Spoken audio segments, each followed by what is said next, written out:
You are. Have fun, take a deep breath. Give them hell at the end. Good luck to you. Fight like hell like we do every week. You are the best here. Brett, be affirmative. You told me to get on.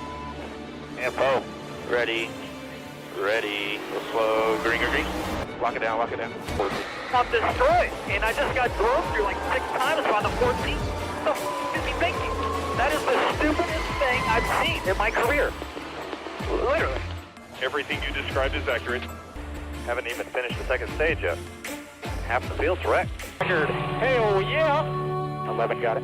Proud of you there, Matt. Good job, pal. Thanks, man. Good job all day. Great work, my man. Great work.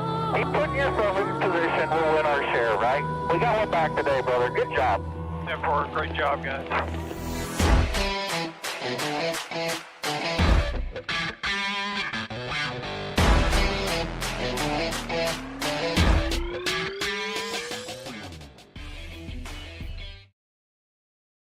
And welcome back to Racing in the Draft. My name is Mark, and we are finally almost done with the regular season. Lost Profit, what's up, man? You won 5,000 at the Glen last week? Holy smokes. Dude, that's awesome. Congratulations.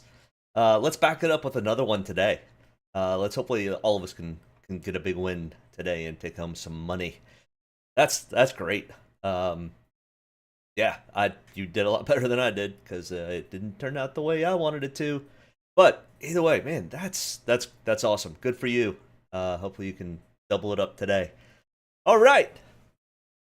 But before we head to Daytona for the final race of the regular season with 17 guys trying to make that final spot, let's take a look at Watkins Glen. Yeah, Lost Profit, I guess you probably had the race winner since he was a Dominator, which I really did not expect to see a Dominator at the road course. Let's take a look. William Byron started second, finished first, led 66 laps, had 22 fast laps, 72.4 points. Unbelievable. I did not call that one, did not have that one. Scott, I lost 200. Yeah, I think I got half of my money back. Matt, family man, you're here. It's going to be one of the most exciting races of the year tonight. Yes, I did see an interesting stat earlier. It is the first time, if weather behaves, that we will have a race at Daytona, the second race, on a Saturday night since 2018. So 5 years it's been since we had a night race on a Saturday night at Daytona. Weather looks to be good and cooperative, so fingers crossed. Lost Profit, yeah, I studied the practice numbers close. Byron was clearly the fast. Yeah, I just still expected a little bit more carnage and to have a few more pit stops, which would shuffle everything up. And I just, didn't take very much of the front. And the place differential definitely worked, but William Byron definitely I had some ownership in William Byron, but not nearly what I needed. But good for you on studying those numbers. That's what this whole thing is. It's data driven. It's all numbers. It's all what's happened in the past, what's happened at previous races, where the trends are headed, and those types of things. Now, tonight's a little different. There are trends. There are things that we can look at for data. But it's Daytona or Talladega or any of those super speedways. Anything is possible. We could only see 2 cautions. We could literally see the 2 stage breaks and that be it, and have 39 drivers finish the race. Very doubtful. Hasn't really ever happened, but it is possible. So anything's possible. I don't go off of those odds of anything's possible. I go off of what typically would happen and build my lineups from there. Either way.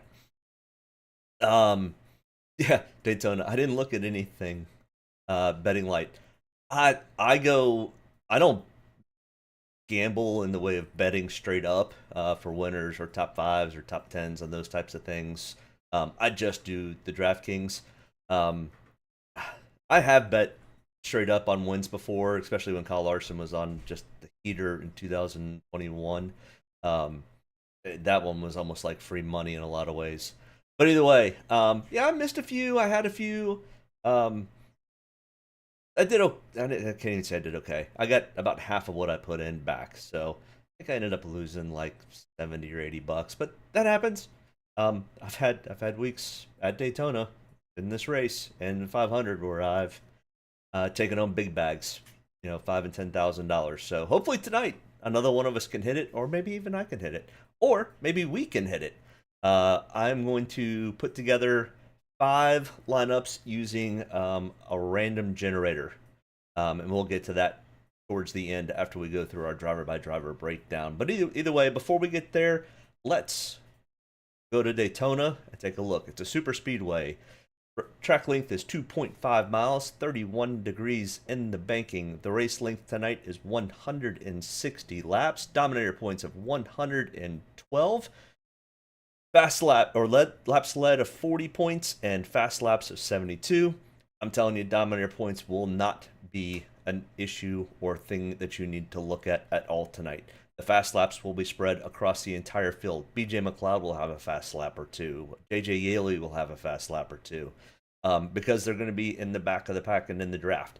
The fast laps get spread out across the entire field. Laps led, we will have probably have lead changes pretty often. So I don't think we see anybody that leads over. I mean, I think on the high side we're probably looking at a 30-40 lap. Laps led, but I mean, even at that, you're only looking at 10 points. So you could take a BJ McLeod, who I think is starting 38th, if I remember correctly. If he moves up to 28th, there's 10 points. So you negate somebody leading 10 laps. Either way, super speedway track comparisons, we look at Atlanta, Daytona, and Talladega.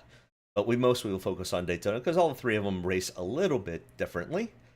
And it's a night race, and it's Daytona, and it's the final race before the chase starts. So everything is on the table tonight for 17 drivers vying for that one spot that's left. Bubba Wallace is probably in the best position. Sometimes the best position is not ideal. Lost Profit DFS, that's what I meant. I don't normally do sports books. Okay, so you're going light on DFS tonight. I go much heavier at Daytona and Talladega and Atlanta. That's where I have done my best. So, I mean, whatever you do, I mean, all it takes is one lineup. If you hit it right, you win a lot of money. And that's hopefully what we'll break down and we'll talk about and look at. Chase Elliott. All right, Chase Elliott, 10,500. He is in a position where he has to win to get in. He cannot get in on points. There are a couple drivers who can get points if Bubba Wallace has a bad day. I didn't really look too deeply because it's really going to be, you're going to go for the win. Unless Bubba Wallace has a bad night early. But I think my thought process on Bubba Wallace is he's going to try to be in the top 10 for the stage 1 and stage 2. And then after that, he's just going to go out and send it. And we'll see what happens.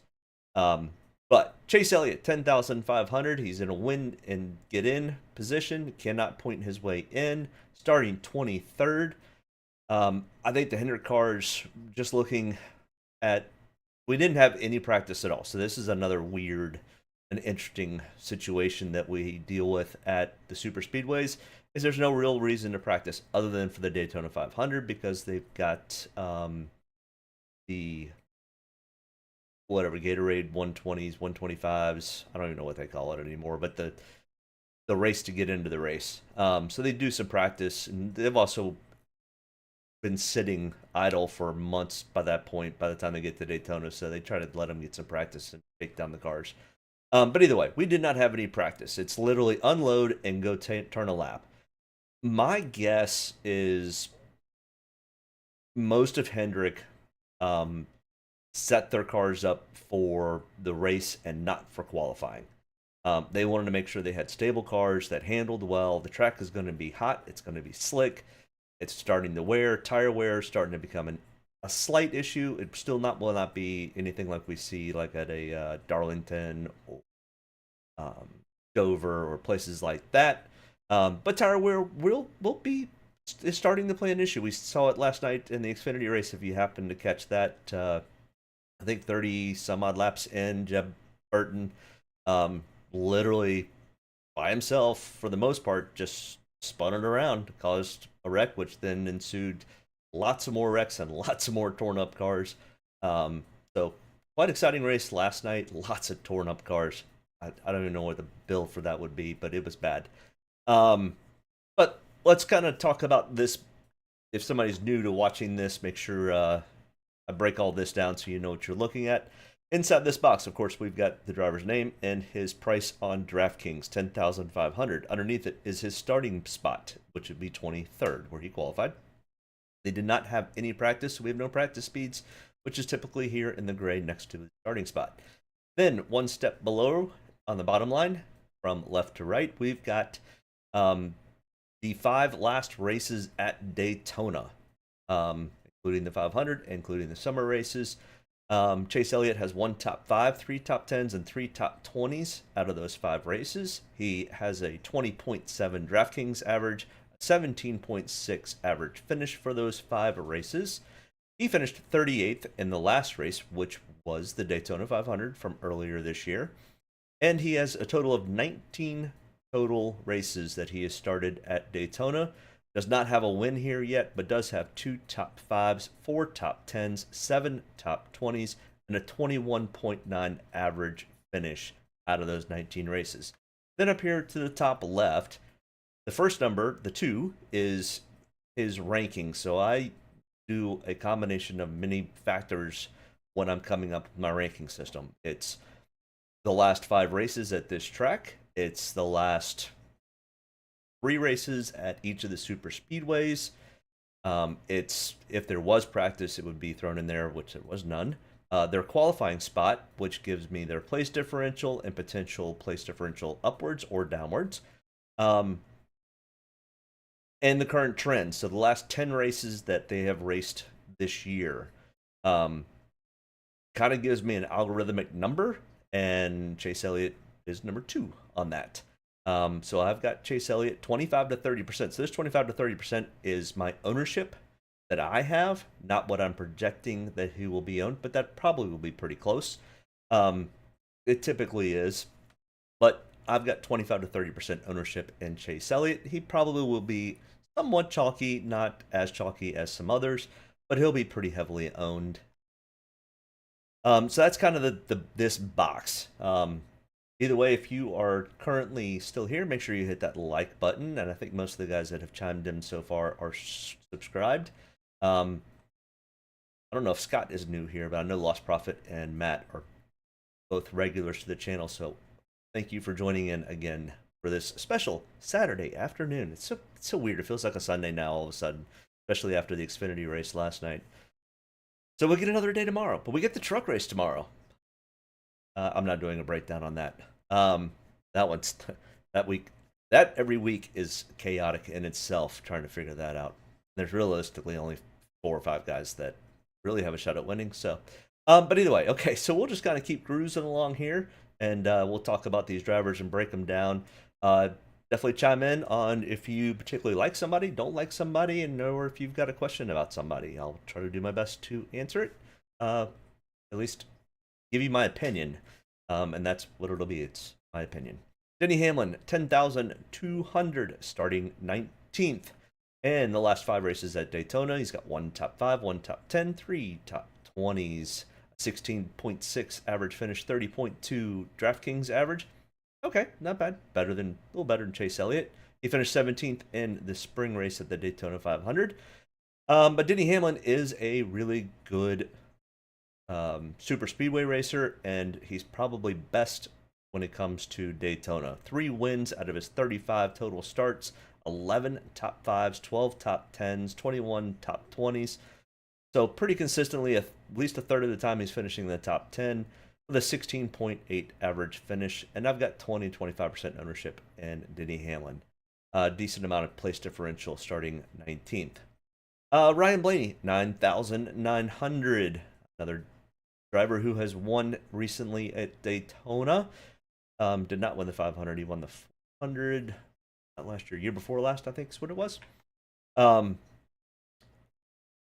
But he's got that one win, 2 top 5s, 3 top 10s, 4 top 20s, 33.2 Draftkings average, and a pretty good 11.6 average finish. The problem is Ryan Blaney is starting 8th. So, yeah, if he runs into any trouble at all, he's going to probably have some negative place differential, which could be somewhat of a bother. I mean, he finished 8th here in the spring.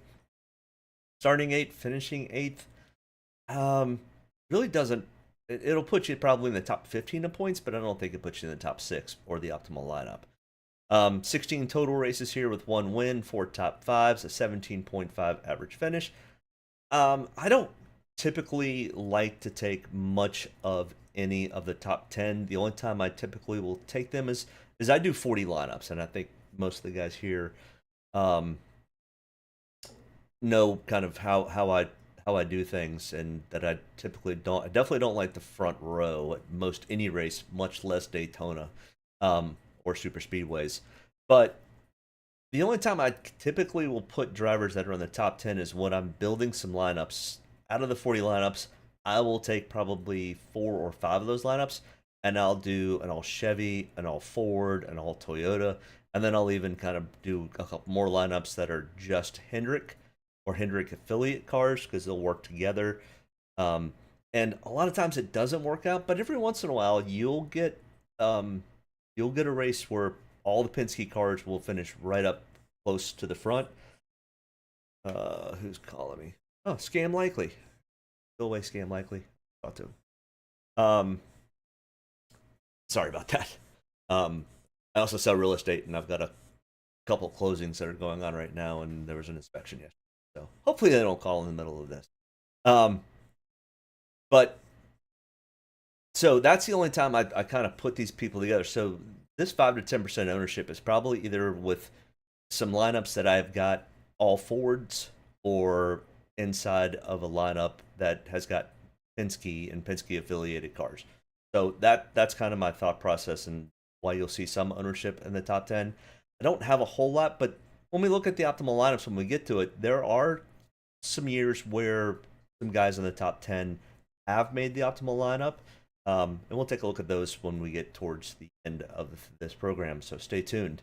Daytona is the perfect track to fade chalk. Yes, Matt, other than, do you think you fade what I would consider to be really chalky today is going to be Michael McDowell, starting, I think, 39th or 38th. I can't remember exactly which. He's going to be super chalky. I'm not sure I fade the chalk from there. But do I fade... I mean, the field's really kind of spread out. It's kind of interesting. Like, normally, Ryan Blaney starting 8th. Okay, I might take a little bit of ownership, but not taking much of him at Daytona. Kyle Busch, 9,600, starting 18th. Kyle does have 1 win here. I can't remember when it was. It's been a while, though. But he finished 19th in the spring race.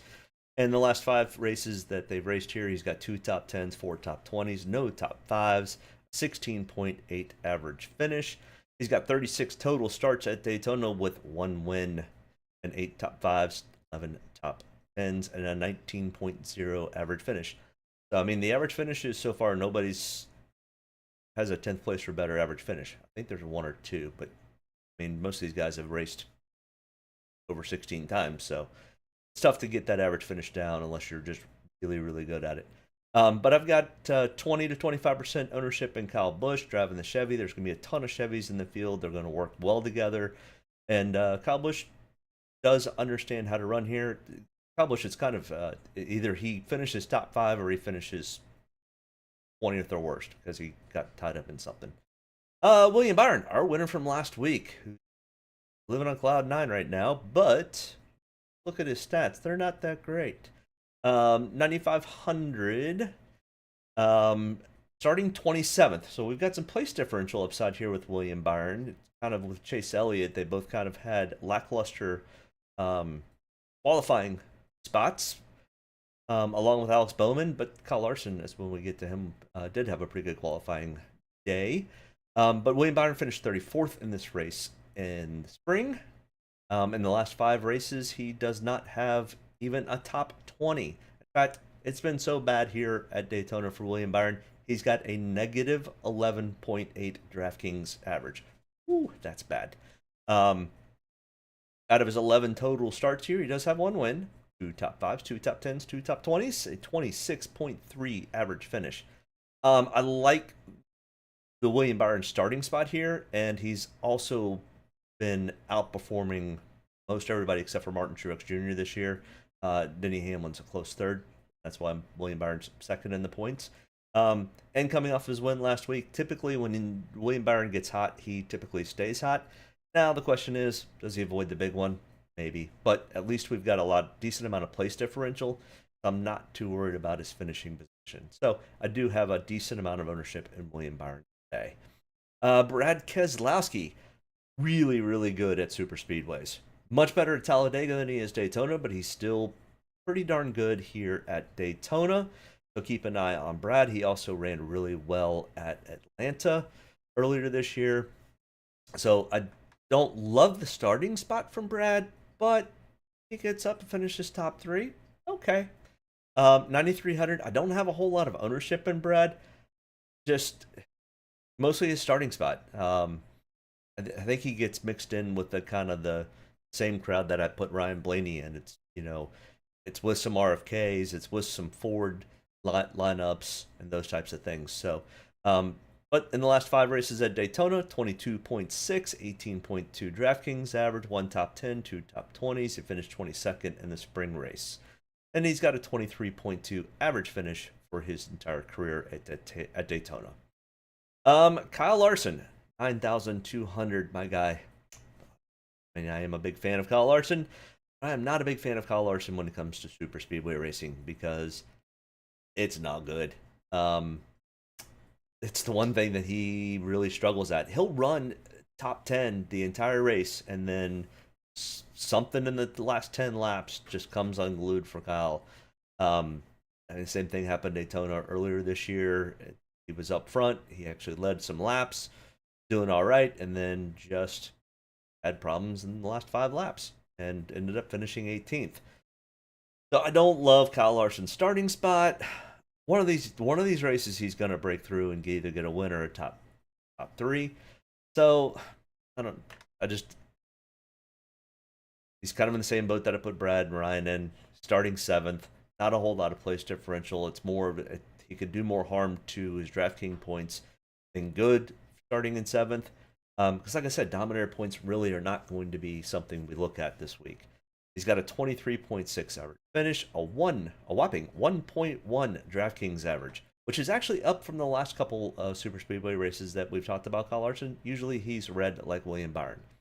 So typically it's a dumpster fire there, but I mean, I've got a couple lineups, and mostly are either Hendricks or Chevy lineups that I've got him in. Chris Buescher next in line here at $9,000, starting 11th.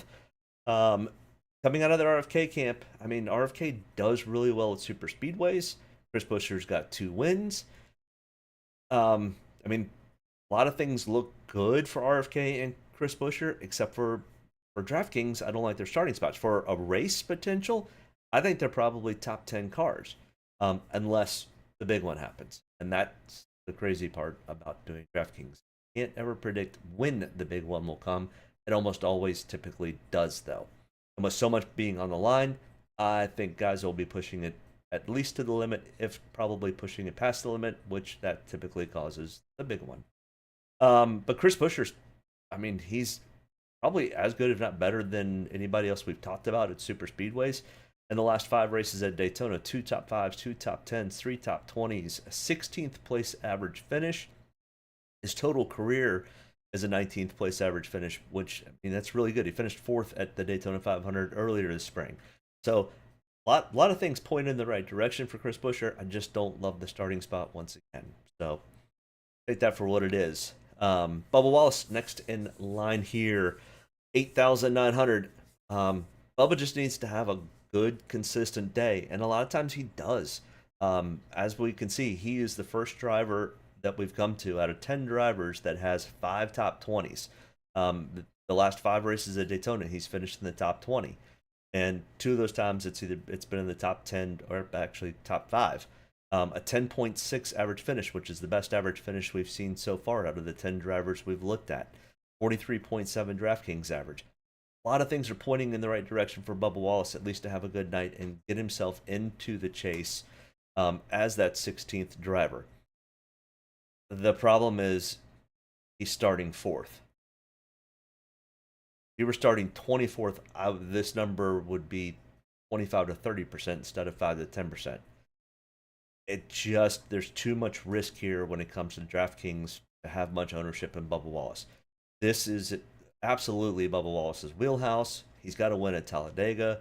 He's got plenty of great finishes at Daytona. I mean, he's got a 12.6 average finish. I mean, once again, he's the best statistic driver that we've come to out of the top 10, and he's only 8,900. Oh yeah, by the way, you probably should not have to worry about salary cap tonight. The average, I think, is something like $8,000 left on your salary cap for optimal lineups. So when we go look at optimal lineups, we'll definitely be able to see that too. All right, let's continue on down this path because we've got some other fun things to get to, like spinning the wheel of craziness. Give you a quick little sneak peek. There it is, the wheel of craziness. Spin it, and it tells us who to pick. Actually, kind of fun. Let's get back to this. Martin Truex Jr. has never won a super speedway race. It's not crazy as that is. He's won everything else in NASCAR. Has never won a super speedway race. I mean, he seems to be pretty consistent, finishing in the high teens. $8,700, starting 13th, starting in the high teens doesn't pull it off for me in DraftKings. 18.2 average finish over the last 5 races at Daytona. He finished 15th here at the Daytona 500. Only one top 10 in the last 5 races. And if we look at his 32 total starts, he's got a 20.4 average finish with only 3 top 5s, 5 top 10s. Hence, yeah, he's coming in 5 on my ranking system, but I just don't like where it is. So 5 to 10%. He's also locked in. I think he's pretty much locked in for. He's not completely locked in for the. Maybe he is the regular season champ. I don't think he did quite well enough. Does anybody know if he locked himself in to the regular season championship, or can William Byron get up and pass over Denny Hamlin? I know it's pretty much the 3 of them that were vying for the regular season championship. But either way, I don't have a whole lot of ownership in Martin Truex Jr. All right, Ricky Stenhouse Jr., our Daytona 500 race winner from earlier this spring, had a really bad qualifying lap at 32nd. Ooh. I guess they probably wanted to go over to the Daytona Museum and pull out the Daytona 500 car and start it instead. Because after you win the Daytona 500, go stick that car at the Daytona Museum until the following year. I bet you they were wishing they could get that car out of storage or out of the museum. No, it really doesn't matter. All these cars are so similarly built that they'll be there. Ricky Stenhouse Jr. is very good at super speedways and at Daytona. 18.4 average finish for the last 5 races, and an 18.2 average finish over his 18 total starts, where he has 2 wins, 3 top 5s, 3 top 10s. So it's feast or famine with Ricky Stenhouse Jr. Starting 32nd, I'll take the risk that he's going to have a feast and get himself into the top 10 or top 5, which would be a huge points day with the place differential. And he'll probably have some fast laps. He's really good at these super speedways, but he will be very chalky because he won the 500 and because of his starting spot of 32nd. So, fade the chalk, then don't run Ricky Stenhouse Jr. Daniel Suarez, 8,400, has to have a great points day. I'm sure he's going to be on the same plan as Bubba Wallace. He's going to need to at least keep up with Bubba Wallace, if not surpass him in both stages, and then just flat out beat him on the track.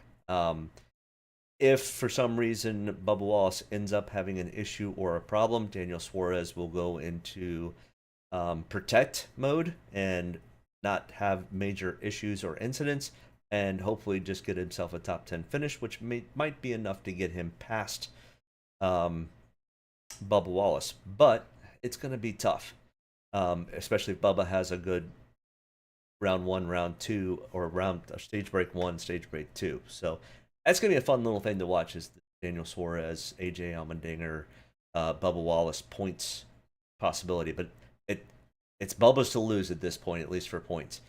Now, when it comes to drivers and who can win, 17 drivers eligible for one spot. So,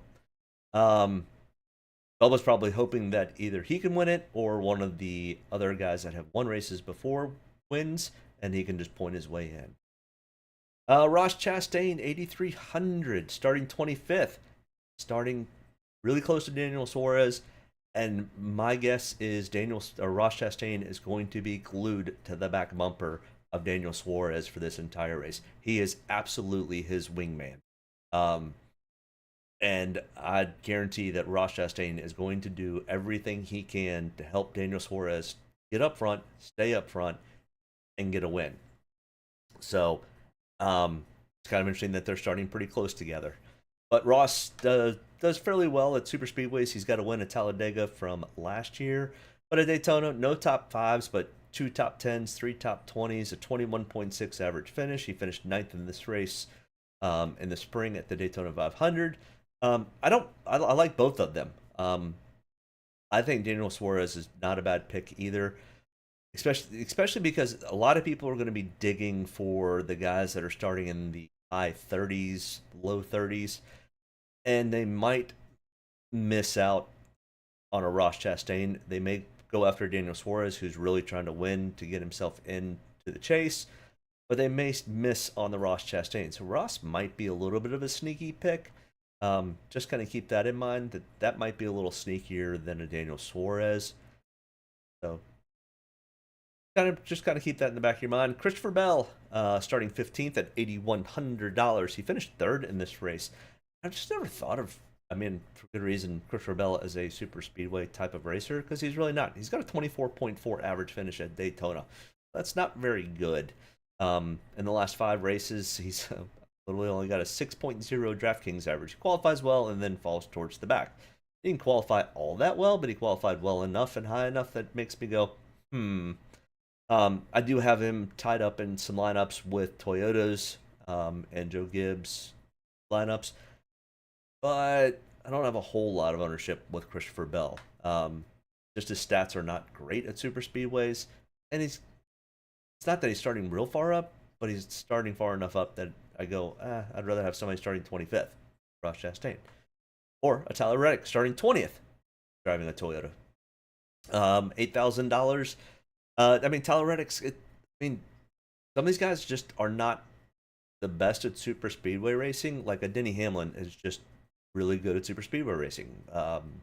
McDowell is really good at super speedway racing. Chase Elliott's really good at super speedway racing. Bubba Wallace, really good at super speedway racing. Tyler Reddick's not known for super speedway racing. Tyler's good at mile and a half, and he's good at road courses.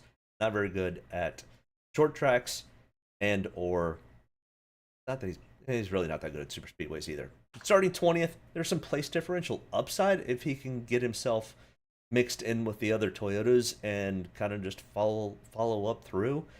Tyler Reddick always seems to have an issue on pit road at super speedways. Just clicked in my mind. He had a problem at Daytona coming onto the pits in the first stage, or right before whenever they came in for their first pit stop. But finished 39th, 21.8 average finish. Starting 20th, so since there's some place differential, I've got a little bit more ownership in Tyler Reddick, and maybe he can get his way to the front. Probably the chalkiest of chalk tonight will be Michael McDowell starting shotgun on the field. He's won at Daytona.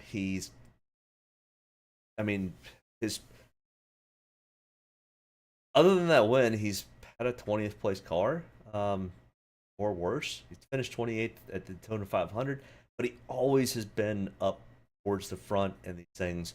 And a lot of times he gets collected in it, but Michael McDowell's really, really good super speedway racer. He understands the draft really, really well.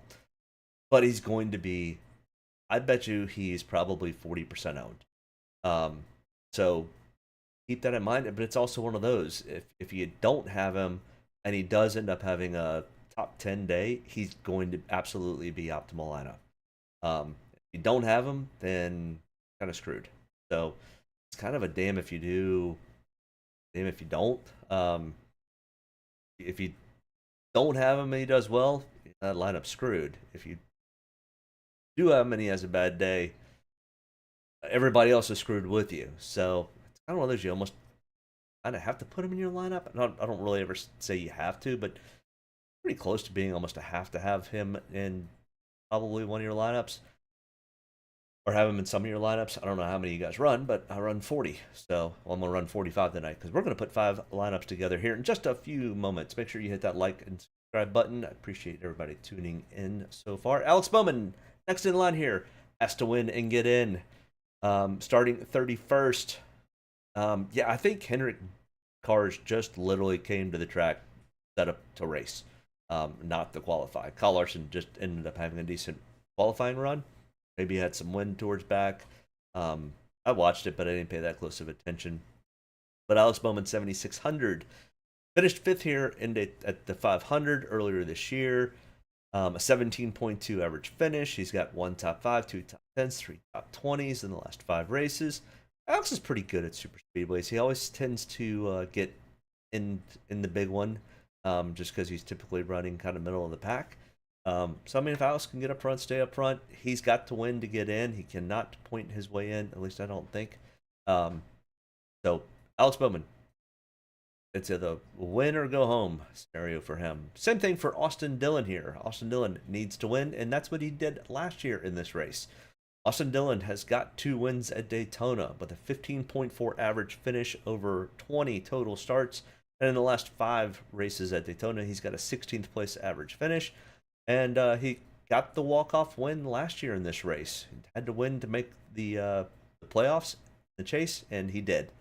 Can he repeat and do it again, starting 21st? If he does, definitely want him inside your lineup. So I've got 15 to 20% ownership in Austin Dillon. He might get overlooked a little bit, but since he had the win last fall, maybe not. Austin Cindric, 7,300. Does have that Daytona win from last year. Sorry, I am getting text messages about the house. It's okay. They'll be all right for a few minutes. Austin Cindric, 7,300. Did get the Daytona 500 win last year in 2021. His first Cup start as a full-time driver. 10,000, or he's got a 10.5 average finish at Daytona with that 1 win, 2 top 5s, 2 top 10s, 3 top 20s. Starting 16th, there is a little bit of place differential here. Austin Cindric's really good at super racing. I've got some ownership in him. I don't have a ton. We saw the same thing kind of happen in the spring. The Fords all came out super fast. And then when it came down to where they finished, wasn't as good as where they qualified. Same thing happened in Talladega. So they're really good by themselves and really fast by themselves. But, I mean, I guess Chevy's just got more numbers, so maybe they draft better. Hard to say. I don't know. Ford has a tendency to fade, qualify well, and then fade. Ty Gibbs, another driver, has to win to get in and is right there on the bubble.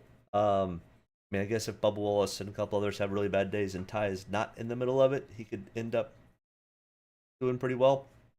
I mean, the thing is, he's starting next to Bubba Wallace or right beside Bubba Wallace. I mean, do the two of them lock arms and head to the front? And they race for Toyota, but they race for 2 different teams. Now, 2311 is pretty much the sister company to Joe Gibbs. Ty Gibbs' granddad owns the company. I mean, starting 5th, Ty Gibbs will wreck his grandfather for the win. So if Ty Gibbs is there, he's gonna give it everything he can to get into the chase. It's just the way he is. That's okay. They pay him to go win races, not to be a nice guy. But Ty Gibbs, 7,200, starting 5th. I don't love his qualifying spot. I still say that he has a potential for getting up and winning this year. It may or may not be here, but really possible. Just don't like his starting spot. So, you know, I've got him in 5 to 10% of my lineups, but they're pretty much in Toyota or 2311 type lineups. Kevin Harvick, the last Daytona start for the old man, Kevin Harvick. 44 total starts, 2 wins, 11 top 5, 16 top 10s, and 27 out of 44 top 20s. 17.4 average finish.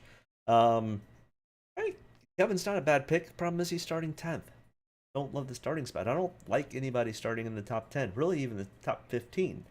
And you'll see here in a few minutes when we get the optimal lineup what I mean. It just does not typically end well by starting that far up at Super Speedways. Eric Almirola, 6,900, starting outside pole. Good job, Eric Almirola. This could be potentially Eric Almirola's last ride at Daytona. Let's see. 6,900. Oh, yeah, there's all sorts of crazy stories kind of floating around out there about this 2311 end up jumping to Ford and buying up 2 charters from Stewart-Haas. I don't know. Lots of rumors out there. And I think the 10 car might be one of those cars that ends up going that direction. It'll be interesting to see what happens with 2311, Stewart-Haas Racing, Ford, and Toyota. And Denny Hamlin, for that fact.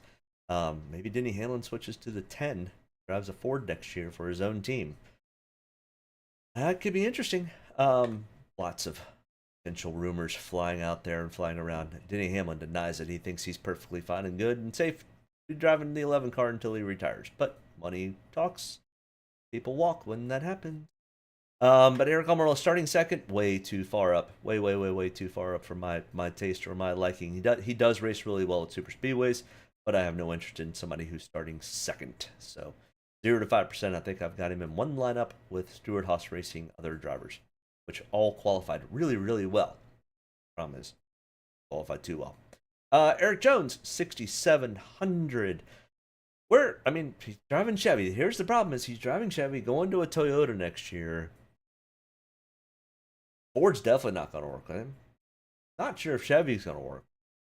The Toyota guys were like, "Oh, you're not our teammate yet. We might help you, but not really. You're still driving a Chevy."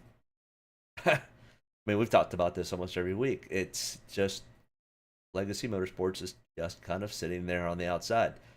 Not a whole lot of help. Now, got Josh Berry who can help him, and there's some other teams out there that are Chevys.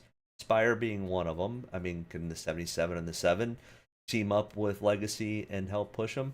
Problem is they drive for Chevy, and they know that team's leaving. I don't know. I still like the Eric Jones play. He does typically decent at Super Speedways, not so much at Daytona. He always seems to kind of be up there. He led 22 laps of this race last year, so he has the potential to be up there. I guess everybody does, so equal. But starting 24th, I'm rolling the dice on Eric Jones. I'm probably a little heavily owned on Eric Jones, to be perfectly honest. 25 to 30% ownership, but I think that might be a sneaky kind of play. If anybody's looking for it, I think Eric Jones' play could be a little bit sneaky and get overlooked. The one who everybody should just probably overlook is Chase Briscoe. I mean, great for him for grabbing the pole. Starting pole position, I just don't have any interest in the pole setter at Daytona or any Super Speedway or any track for that matter. Even though that burns me from time to time, but has never burned me on a Super Speedway yet. I mean, he could literally start first, lead handful of laps, lose it, come back, and still win the race. And I mean, unless he's going to go out and lead all 160 laps, if Michael McDowell starting 39th finishes 5th, Michael McDowell's going to beat him in points. So no interest in Chase Briscoe. Sorry about your luck, Chase. Same thing kind of with Ryan Preece. I mean, once again, Stewart-Haas, great qualifying. I think most of their drivers are in the top 10. In fact, I'm almost positive they're all in the top 10. You got Chase Briscoe starting first, Eric Almirola starting second, Kevin Harvick starting 10th, and Ryan Preece starting 9th. So all the drivers starting in the top 10. The last time that happened, I don't think any of them finished in the top 10. So, yeah, not interested. I do have a Stewart-Haas lineup along with some other Ford drivers, but other than that, I don't have much of any with Ryan Preece starting 9th. Finished 36th at the Daytona 500. He's got a 15.7 average finish for 3 starts. He does have a total of 7 total starts with a 22.4 average finish. I mean, once again, it's just he's starting in the top 10. I just don't have a whole lot of interest there. AJ Allmendinger. Actually, everybody kind of gets overlooked as a super speedway racer. He actually is pretty good at it. Finished 6th at Daytona 500 earlier this year. He's got a 17.8 average finish over 16 total starts and has got 1 win. So, I mean, it's not an absolute long shot, but starting 17th, I mean, I've got 5 to 10% ownership in AJ. Kind of, he's sitting there in no man's land. It's like, maybe I take him, maybe I don't. Maybe I take him, maybe I don't. Then I go, do I take a Corey LaJoie, who always seems to have really good speed at Super Speedway, starting 37th? If they finish close to each other, Corey LaJoie beats him in Draftkings. 20 extra points. And, I mean, the average finishes are really close. 1 top 10, 4 top 20s, starting 37th with a 17.2 average finish over the last 5 races. But also remember, Corey LaJoie is going to be heavily owned. Family, what percentage of a chance do you think we have a driver starting top 10 that makes the optimal lineup? Well, I mean, I see there's 6 drivers. I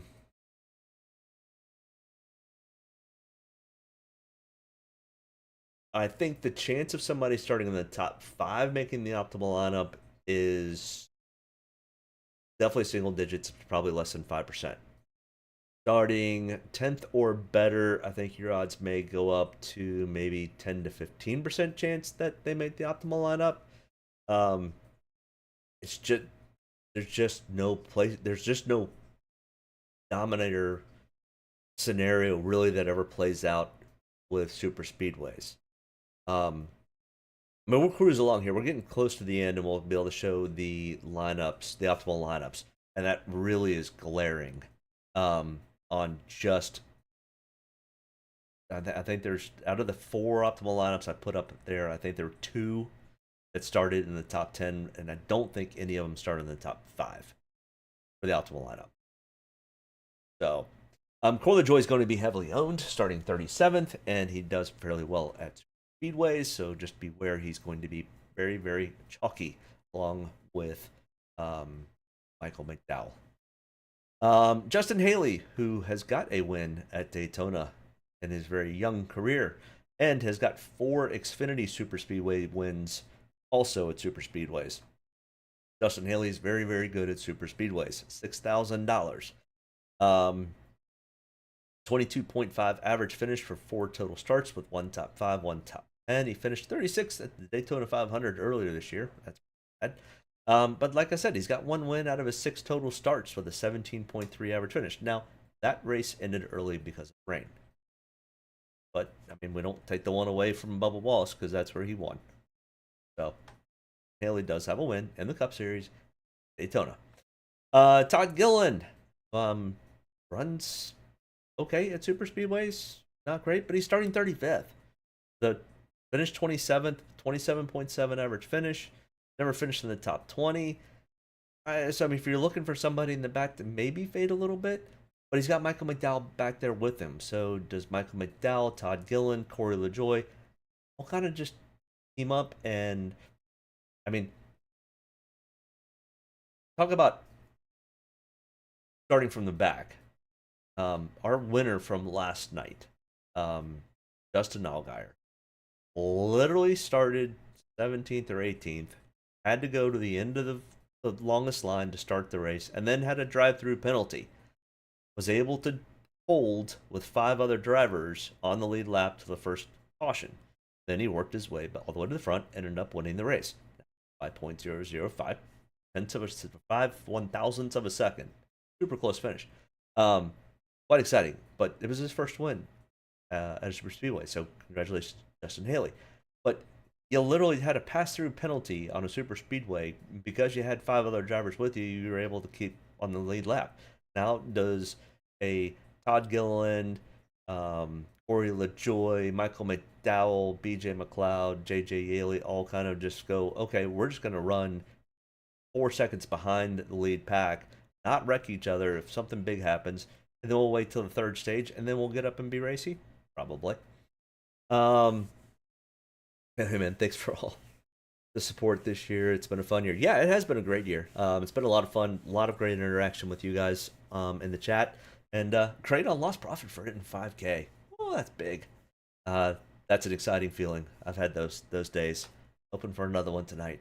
But yeah, you're more than welcome. And I wish I had the time to do an NFL style video, because supposedly Matt's been bragging a lot about being the guru when it comes to NFL. So maybe Family Man can drop me a few hints here in a couple weeks when the NFL season starts.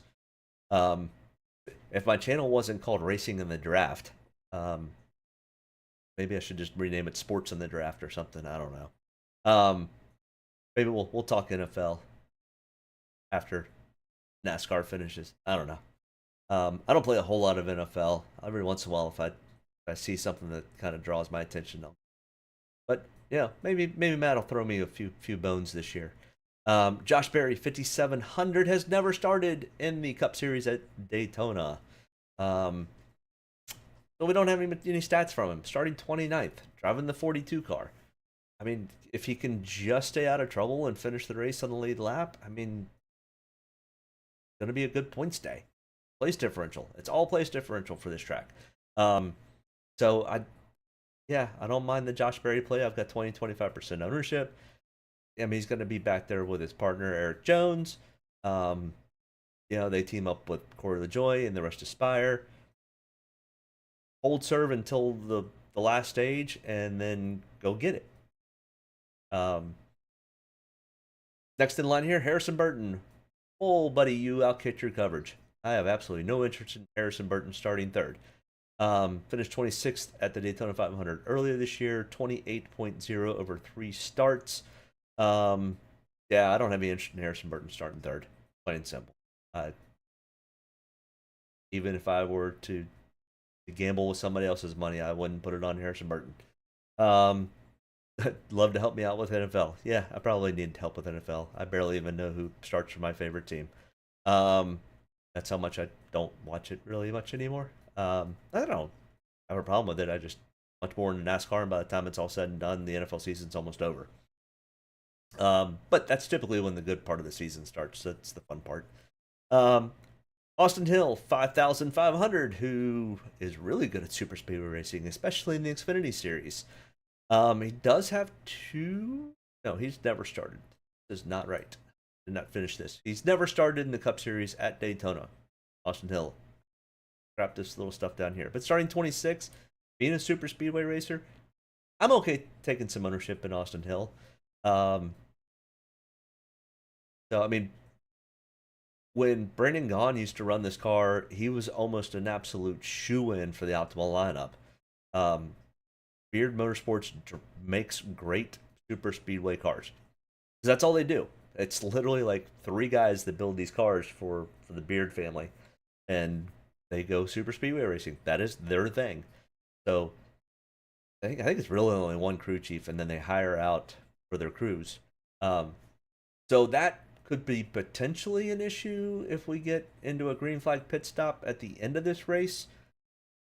And Austin Hill, their crew's just not going to be as fast as everybody else is getting on and off pit road. Then you could potentially lose the draft. So there is that downside. But starting 26, Austin Hill's really good at Super Speedways. Like, might be one of the top 3 or 4 Super Speedways across NASCAR. So keep that in mind. He's really good. Chandler Smith, 5,400, starting 36th in the third entry for... just lost it. Colleague Racing. I just had a brain fart. Either way. I usually don't do that, but I guess every once in a while. I'm also live. Chandler Smith, 5,400, starting 36. Take care of your stuff, Chandler. Be there at the end. Hang out with the guys that are in the back. I think we see them running a pack of 8 to 10. And they stay on the lead lap. Make it through any big one. And then go see what happens at the end. So, starting 36, there's only 3 spots to go down. So, I don't mind the Chandler Smith play. So go give it a shot, Chandler. Riley Herbst, right there with Harrison Burton, buddy. You way outkicked your coverage. The Fords were just flat out fast for qualifying. We'll see what they do during pack racing. They were really fast in qualifying. So if they were all to just go run 160 laps with nobody else out there, yeah, I'm going to take the Ford to win. But they got to deal with everybody else. We're not doing time trials. Starting 6, I don't have any interest. He does have a 10th place. I think it was this race last year he raced. Starting 6 is just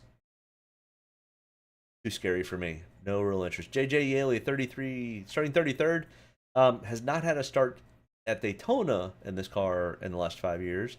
But in the 12 total times that he's raced at Daytona, he's got a 25.9 average finish. He's got one top 10. JJ, just hang out. Don't get in the big one. Don't have any mechanical issues. And probably have a decent day. Starting 33rd. I have a little bit of ownership in JJ. Not as much as some of these others back here, but Ty Dillon, $5,000, starting 30th. 23rd place average finish over the last 3 starts at Daytona. He finished 40th at the Daytona 500. Womp womp. But out of his 13 total starts at Daytona, he's got 1 top 5, 2 top 10s, or 3 top 10s, 7 top 20s, a 20.3 average finish. Ty's usually pretty good at keeping his nose clean and being there towards the end. I think actually the Daytona 500, it wasn't even a wreck. I think he had mechanical issues. And that just started the downward spiral for the rest of the year. Until recently, he's been doing a little bit better. But either way, I've got some ownership in Ty Dillon. Not a ton. Not the same as much as in Brandon Poole, who doesn't have a start at Daytona in the Cup Series. At least in the next-gen car. He's got 2 total starts from a few years ago where he's got a 20th place average finish and 1 top 20.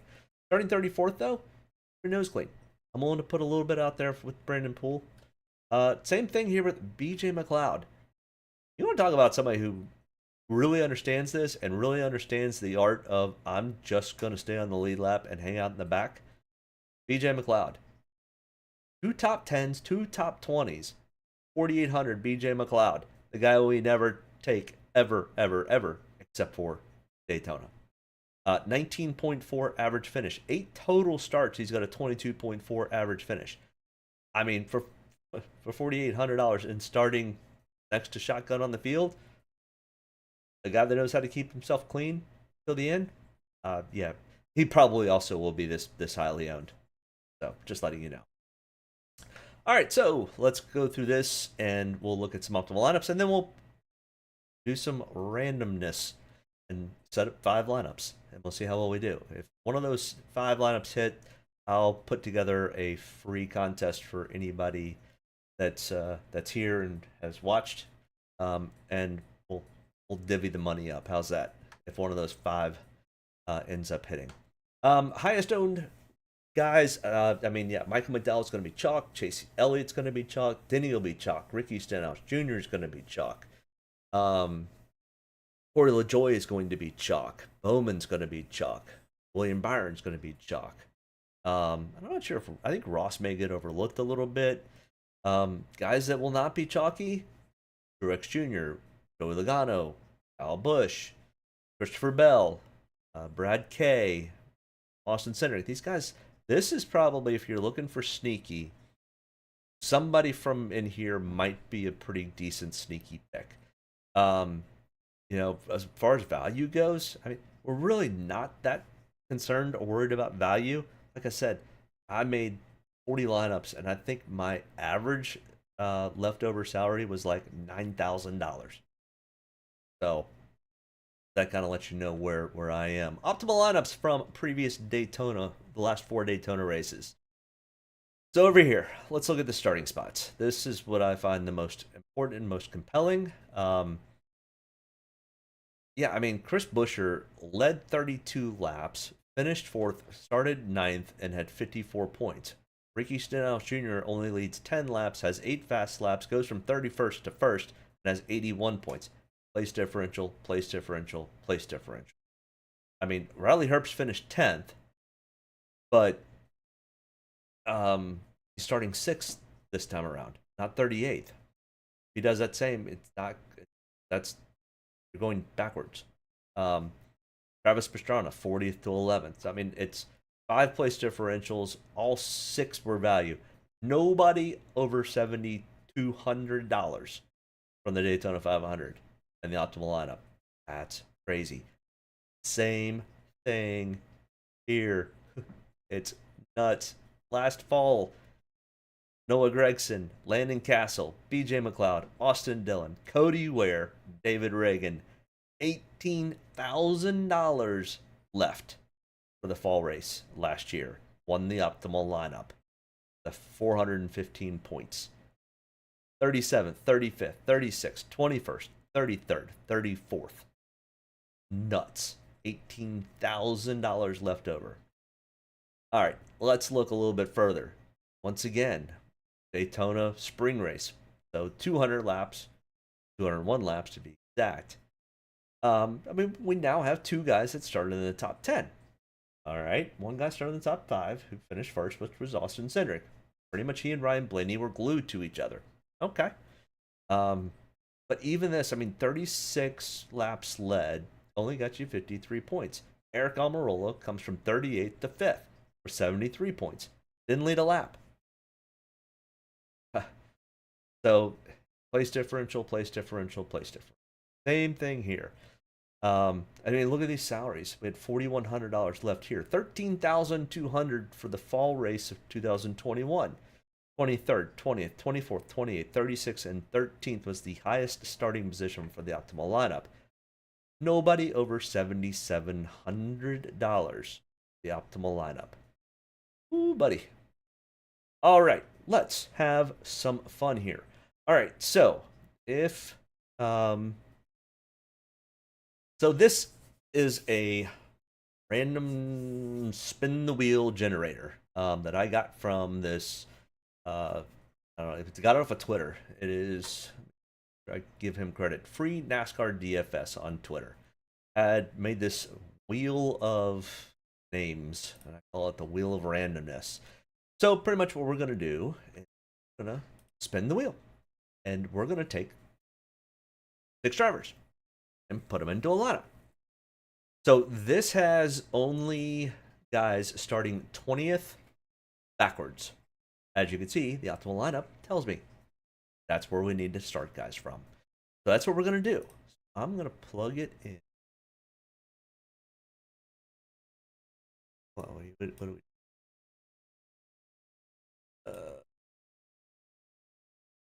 all right. So I'm not going to put it on the screen. It takes up too much space. Paul Moss. Greetings, guys. With 34 having a car problem, maybe power steering, will he start from the back in a backup car or fix the car? Stung me at the Glen, 2 unforced errors and electrical gremlins. Yeah, I mean, well,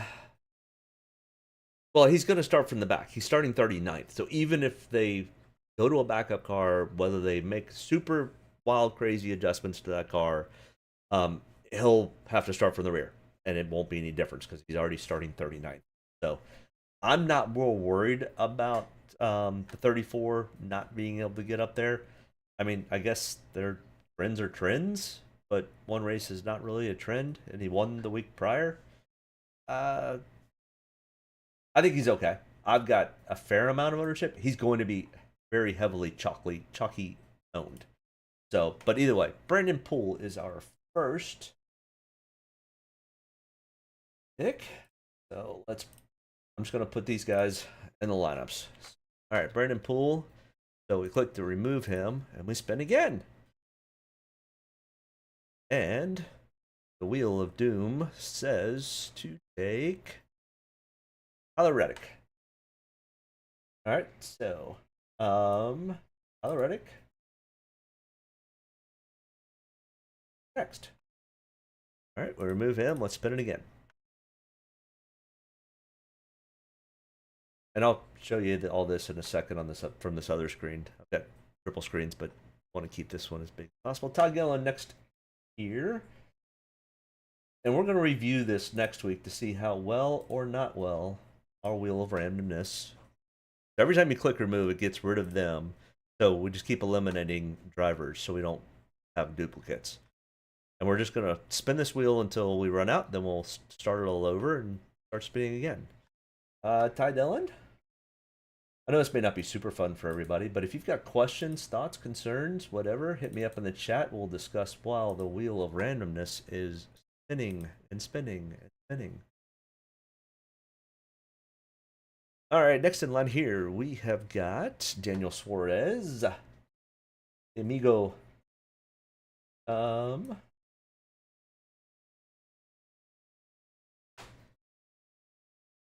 we spin again. Anybody think that 2311 will go to Ford next year?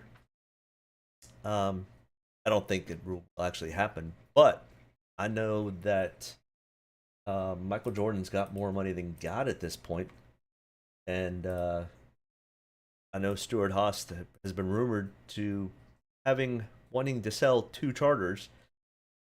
So possible. I don't know. Anybody else have any thoughts about that in the chat? Hill next in line. $500.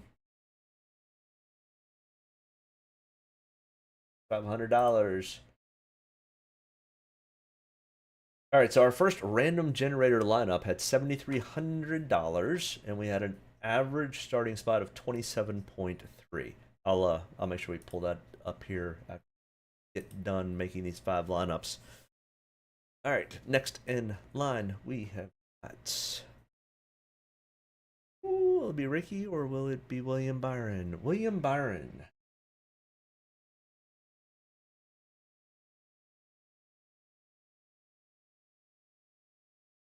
All right, what happened to everybody? Everybody was chatting a few minutes ago. I've still got 4 people watching. If you haven't hit that like and subscribe button, make sure you do that. Chandler Smith.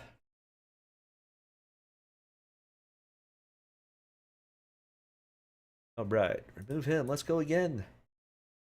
Spinning the wheel, spinning the wheel. Next in line, we've got Corey LaJoy. Yep, Corey LaJoy.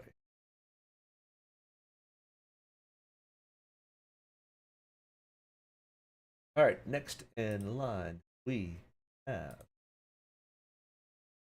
J.J. Yaley. It'd be crazy if one of these hits for big money. I am putting these into the 50 cent tournament. Oh, not Noah Gregson, Josh Berry. All right. There's 2 lineups done and complete.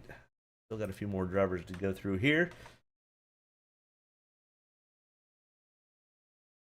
Russ Chastain. Watermelon Man.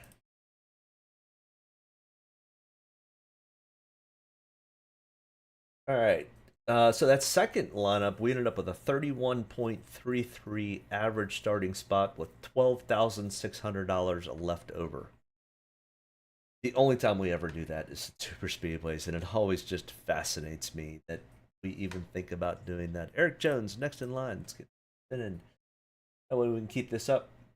Get out of here, go enjoy Saturday before the race starts tonight. No rain, hopefully. Keep your fingers crossed. Ricky Stenhouse Jr., the Daytona 500 winner from earlier this year. Next. Austin Dillon. Will Austin Dillon be back? No, Austin Dillon will definitely be back in the 3. Will his brother Ty be back, though? That's kind of more the question. Will Ty be back in the 77? Haven't heard any rumors yet about that. Maybe we should do a fun episode on silly season and predictions. There's a lot of other YouTube channels out there that do that already. I mean, there's a lot of YouTube channels that do what I do here. So, next in line, Alex Bowman. I think he's sneaky. I think Alex Bowman could actually win the thing tonight. All right, we have now finished 3 lineups. This one was a 28.5 starting spot average with $700 left. Michael McDowell next in line here. All right, so we still have 1.5. That's Justin Haley's the last one on the board, going last. So we still have 6. I still have 10 more spots to fill out here. So let's start it again. We'll just take the first 10 as long as they don't line up. If they do line up with Justin Haley or Michael McDowell, we'll start them again. Looks like Tyler Reddick is first board.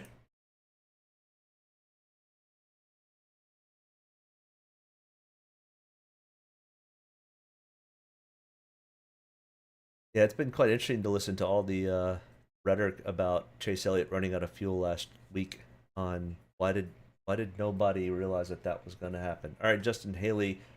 We could just put him on 5th lineup.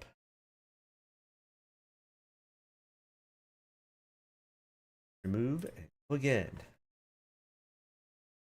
Watch none of these hit. Watch like literally nobody wreck this entire race. And Chase Briscoe goes out and wins from the pole. It was Ross Chastain. All right, next in line here. Yeah, I should not have ran out of fuel. I stopped watching after that. Oh, Steven, you stopped watching after that? I mean, if that's your driver, then yeah. But I guess that's a true thing. I mean, Bubba Clear and all those guys were talking about how ratings dropped after Chase getting hurt. Is your favorite driver? I mean, Larson's my favorite driver, but I still watch to the end. That's the cool thing about doing DraftKings is I try not to bet with my emotions or my heart. I try to bet with my stats and my mind. A lot of times, I mean, like tonight, I have no interest in much of Kyle Larson tonight, even though he's my favorite driver. If he wins, I'm going to be happy. My DraftKings probably won't be very happy, but I doubt he's going to be very heavily up. But I just enjoy NASCAR for NASCAR too. I don't think I've ever turned off a race. Let's go Chase Elliott. Okay, yeah. No Kyle Larson. They're teammates though. I know. There is no teammates when it comes to the end of a race. But you might be singing a different tune if Kyle Larson's in a spot to help push your boy Chase Elliott to the chase. Just saying. You need teammates. Especially at Talladega and Daytona and Atlanta and a few others, but mostly those. Austin Hill.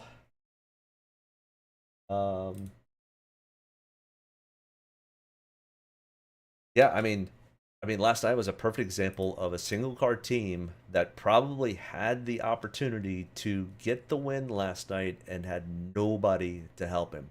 And the one guy that was behind him had a teammate who he's fighting with for the last spot in the chase for Xfinity. Parker Kligerman was in the best opportunity last night. When did Kyle Larson and Chase Elliott become teammates? 2 years ago? 2021? So you're waiting for the Commanders to play football. Okay. I mean, that's my football team. And I will still call them the Redskins till the day I die. But I'm old enough that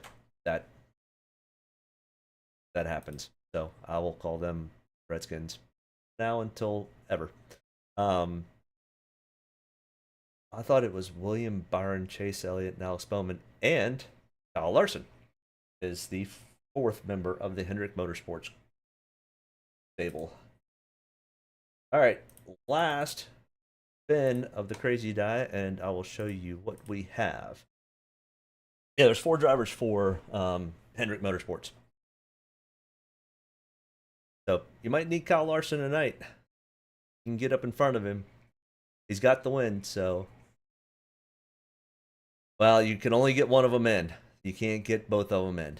Unless they go and change the rules, which, I mean, they have kind of done before, but they've already said that there's no rule changing to make a 17th spot.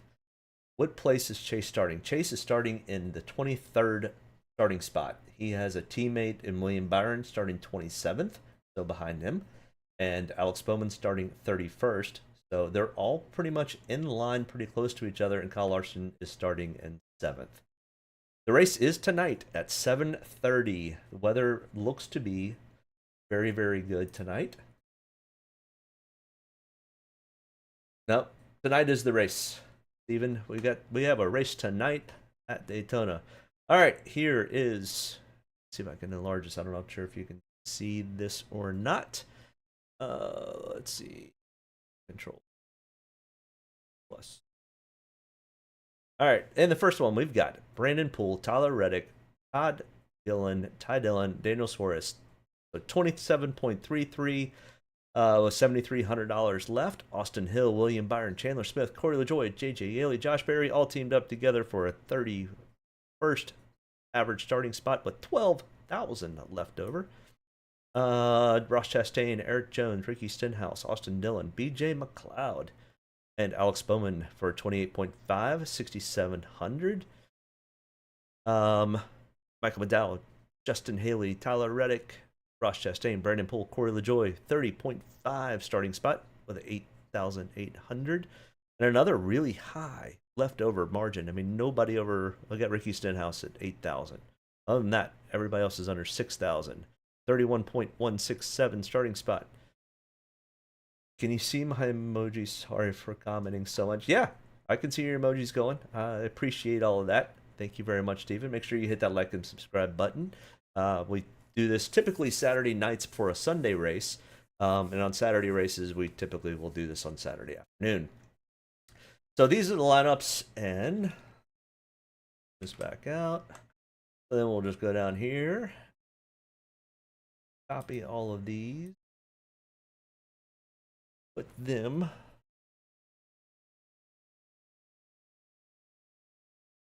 to here. Take these other two. We'll copy them in. And then what I'll do is I will create a spreadsheet for next week for those 5 drivers. So we'll just call this random. And if one of these hits, I'll put the money up for a private entry into Draftkings next week, and we can pay out the top 3 with those winnings. Sounds fun. A lot of people think it is. Let's see. Sunday, yeah. It's tomorrow, but it's today. Yeah, so just pretend today's Sunday. That's kind of the way I felt all day. And then I'm going to get a bonus Sunday tomorrow and watch the truck race instead. Yeah. All sorts of craziness is happening in the world. All right, so let's save this to DraftKings. DraftKings, upload.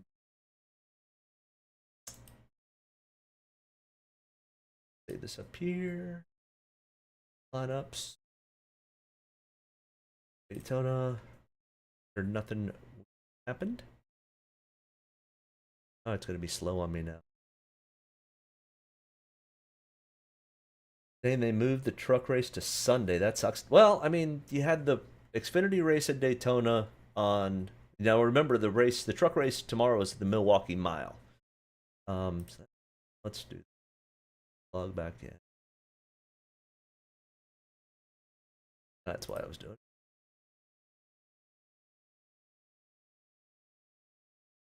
All right, we go to lineups. Upload. Upload.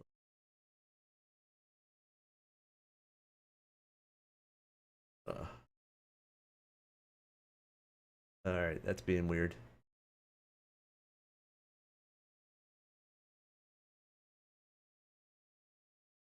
All right, either way, I'll get it figured out, and I'm not gonna waste you guys' time sitting here with this stuff. All right. Oh my God, that was a good race last night. So close. Yeah, I mean, 0.005. It was super close. All right, but either way, I've got some things I need to do. It's super hot outside, but I need to go wash my car, cut the grass, and all that stuff before the race tonight. If you've got any questions, thoughts, or concerns, hit me up in the chat later. I'll check it out and get back with you. But either way, good luck tonight. Steven, good luck to your man Chase tonight. Hopefully he gets the win and makes it to the playoffs in the chase. So, all right. You guys have a great one. Thanks for tuning in. And we will talk to you next Saturday night when we get everything ready to go for Darlington, first round of the chase. Have a good one. Good luck. Bye. Get a good deep breath. Get ready to roll here. Only about one thing tonight, getting the W, so got to be around at the end to do that. Get ready to roll tonight, boys. Let's go have some fun. Don't get me any more fired up than I already am. All the way to the checker. You're fine. Nobody's got to run. Checker time, baby! Hell yeah! Proud of you there, Matt. Good job, pal. Thanks, man. Good job all day. Great work, my man. Great work.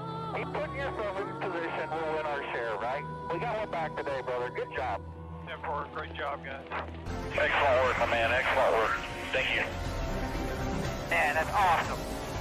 Set out with a goal, we got it here, bud. Thank you very much. Really proud of you, man. Drove your butt off tonight. We had the fastest car here, bud. Probably killed our deal there. Just feel like I gave one away. Yeah, boys! Way to rebound! Great job! Great job, bud. Really good job.